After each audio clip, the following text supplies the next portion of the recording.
দেশ জুড়ে বইছে নির্বাচনে জোর হাওয়া। 12 ফেব্রুয়ারি হবে ত্রয়োদশ জাতীয় সংসদ নির্বাচনে ভোট গ্রহণ। এ নিয়ে কি ভাবছেন সাধারণ মানুষ থেকে শুরু করে আগামীর জনপ্রতিনিধিরা, সে কথা জানাতে ডিবিসি নিউজের ইলেকশন এক্সপ্রেস ছুটে যাচ্ছে সব সংসদীয় আসনে। এখন রয়েছে সংসদীয় আসন 270 নোয়াখালী 3-এ। সিএসআরএম ডিবিসি ইলেকশন এক্সপ্রেস এখন আছে নোয়াখালী জেলায়। এই মুহূর্তে আমাদের সাথে অতিথি হিসেবে যুক্ত আছেন নোয়াখালী 3 আসনে ইসলামী আন্দোলন বাংলাদেশ মনোনীত প্রার্থী মাওলানা নুরুদ্দিন। আমরা একটু তার সাথে কথা বলবো। আপনি তো এই আসনের দলের পক্ষ থেকে নির্বাচন করছেন, কি পরিস্থিতি, ভোটের হাওয়া কেমন বইছে? জনগণ আসলে বিগত দিনের প্যাসিস্টদের আচরণ দেখেছে বা বিগত দিনের ক্ষমতায়ন জনগণ দেখেছে।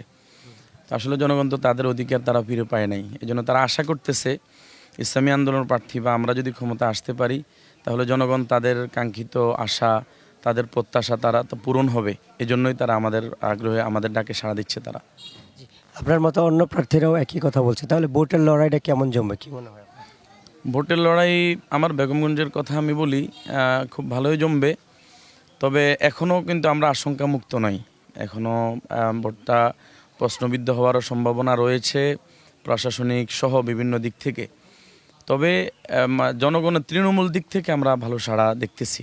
প্রশাসনের সাথে কি যোগাযোগ হচ্ছে আপনাদের এবং তারা কি পদক্ষেপ নেয় আপনারা এইসব? প্রশাসনের সাথে যোগাযোগ হচ্ছে। এখন পর্যন্ত প্রশাসন আমাদেরকে বলছে ওনাদের সহযোগিতা ওনারা আমাদেরকে করবে সুবিধা অসুবিধা জানানোর জন্য। কিন্তু আলহামদুলিল্লাহ এখন আমরা ওনাদের শরণাপন্ন হওয়া লাগে নাই, এমনি যোগাযোগ হচ্ছে, ওনাদের সাথে কন্টিনিউ যোগাযোগ আছে আমাদের। নির্বাচনের যে পরিবেশ এখানে এখন বিরাজ করছে, এটি যদি অব্যাহত থাকে তাহলে কেমন নির্বাচন হবে বলে মনে করেন? জি, বর্তমান যে পরিবেশ এখন আমরা দেখতেছি চলমান, এটা যদি থাকে নির্বাচন পর্যন্ত এবং এভাবেই যদি চলে, আশা করি ভালো একটা নির্বাচন হবে।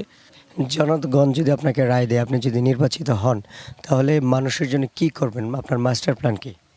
জি আলহামদুলিল্লাহ, আসলে আমাদের মূল মাস্টার প্ল্যান তো হলো 1 নম্বর যেটা, আমরা ইসলামী শরিয়া কায়েমের মাধ্যমে দেশে শান্তি চাই। আমার সবশেষ প্রশ্ন, যদি নির্বাচিত না হন তাহলে মানুষের জন্য কিভাবে কাজ করবেন? আমরা না হলেও ইনশাআল্লাহ বিজয় না হলেও আমরা জনগণের পাশে আছি, থাকবো। জনগণ আমাদের বন্ধু, আমরা জনগণের খাদেম হিসেবে কাজ করবো ইনশাআল্লাহ। আমাদের সাথে যুক্ত হওয়ার জন্য আপনাকে অসংখ্য ধন্যবাদ। সিএসআরএম ডিবিসি ইলেকশন এক্সপ্রেস আরও কিছুক্ষণ থাকবো এই জেলা এবং পরবর্তীতে নতুন কোনো প্রার্থী নিয়ে আপনাদের সামনে আবারও হাজির হব। ততক্ষণ আমাদের সাথে থাকুন, ভালো থাকুন।